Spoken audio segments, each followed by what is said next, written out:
It's alive. I think you can hear it pumping away here.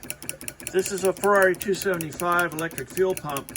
When it came to us, it was rebuilt, but it was not operating. So we fixed a couple of things. The phenolic block right here did have a chip out of it, but it's in general a good Bakelite blocks.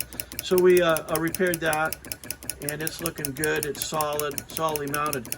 When it came to us, if you see it underneath this screw and looped down around, that is a spring that we made out of an 0.08 of an inch feeler gauge.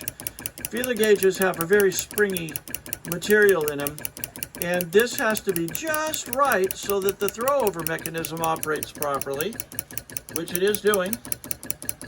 Pumping away here, and we've got it actually pumping into and out of a 5-gallon gas can.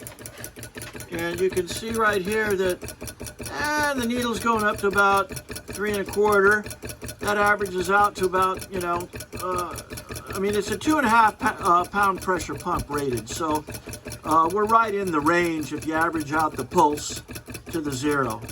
So yeah, this thing is going great guns. We're going to let this thing go for a while in order to assure longevity on it, but it looks good to us.